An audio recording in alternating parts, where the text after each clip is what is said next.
Édouard Burtynsky est l'un de nos plus grands artistes canadiens. L'impact de son travail se mesure vraiment à l'échelle internationale. C'est un impact qui existe non seulement dans le milieu de la photographie, dans le milieu de l'art plus généralement, de la culture, mais aussi dans des sphères tout à fait différentes, comme celle de l'industrie, celle de l'environnement, celle du politique.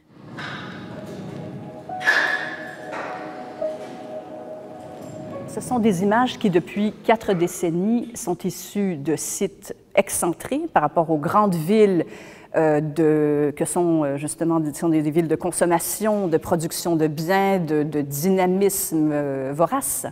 Donc, Burtynsky va sur ces sites excentrés, qui sont des sites industriels. Burtynsky connaît très bien le monde de l'industrie, de l'intérieur. Il y a travaillé quand il était jeune.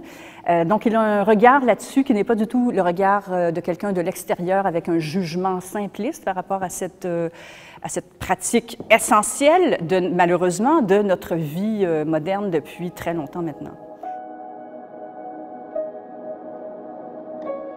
Alors, récemment, une grande exposition qui s'appelait je dirais tout simplement, si j'ose dire, Anthropocène, a eu lieu avec beaucoup de corpus thématiques d'Édouard Burtynsky, donc en 2018-2019.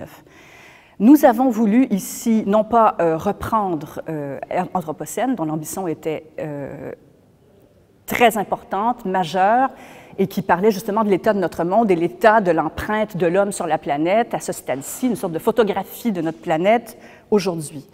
Avec le caractère critique et pressant qu'induit cette photographie.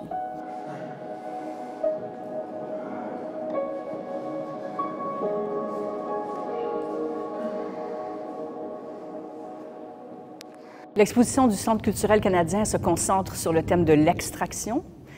Nous montrons donc en 2 parties, en jouant vraiment sur l'espace de la galerie ici, qui est très particulier puisqu'elle est elle-même constituée d'un espace creusé au sol et d'une mezzanine en surplomb. Et incontestablement, ça nous a inspirés pour montrer autrement ce travail. Donc, dans la première partie dans laquelle je suis actuellement, on verra 2 murales qui se font face et qui sont des travaux les plus récents faits en Afrique de Édouard Burtynsky.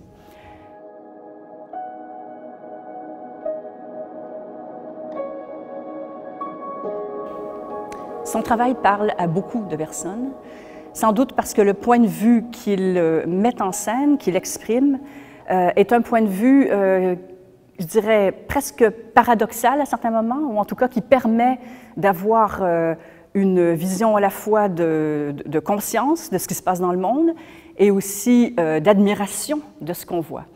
C'est la force et la puissance, je pense, de ce travail. Certains diront quelquefois sa faiblesse, ou son péché, ou son vice d'ailleurs, que d'avoir cette espèce de contradiction interne qui est très humaine en elle-même d'ailleurs.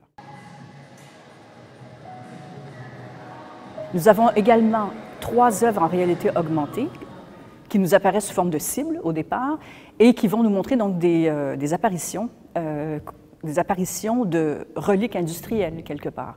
Donc, ces objets, soit ces résidus, soit ces machines énormes qui servent à l'exploitation des sols.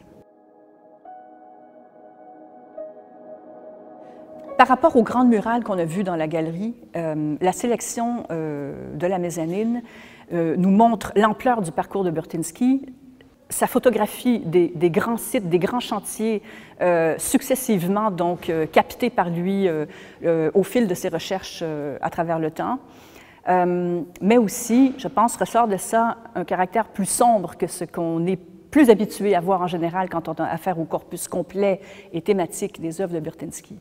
J'ai voulu axer là-dessus, peut-être parce qu'en ces temps un peu sombres, il est assez intéressant de voir cet aspect important de la profondeur du travail d'Édouard Burtynsky. Et aussi, ça nous permet d'évoquer la question de l'exploitation des ressources pétrolifères à travers les sables bitumineux, l'extraction du charbon, la transformation de toutes ces matières et la manière dont, dans certains pays, justement, il y a une porosité des sols due à ce travail, à cette industrialisation massive qui a des répercussions catastrophiques, bien sûr, sur les populations locales. Donc, cette exposition montre aussi cette figure humaine qui parsème les images, qui est presque invisible à première vue et qui est en fait la main-d'œuvre de toute cette exploitation à l'échelle donc locale d'une part et globale de l'autre. Cette figure humaine, qui est donc aussi la dimension humaine du travail de Burtynsky, est très troublante à observer dans ce travail, puisqu'elle est un peu comme une fourmilière au travail et elle sert à nous faire comprendre la dimension de ces sites. Elle a une fonction, la figure humaine, ici. La figure humaine qu'on voit, c'est le travailleur ou c'est la personne exploitée. Ce n'est ni le consommateur ni le spectateur que nous sommes, nous, observant ces images.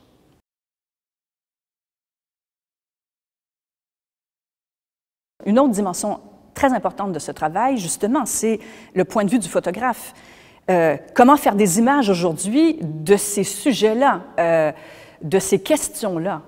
C'est le grand enjeu du travail de Burtynsky. Il se situe toujours à des hauteurs variables, mais en essayant d'avoir quand même un point de vue un peu en surplomb, lui permettant d'embrasser une portion de territoire vaste, sans pour autant écraser son sujet. Et donc, dans cette manière de prendre le sujet, comment existe l'être humain dans cette grandeur-là?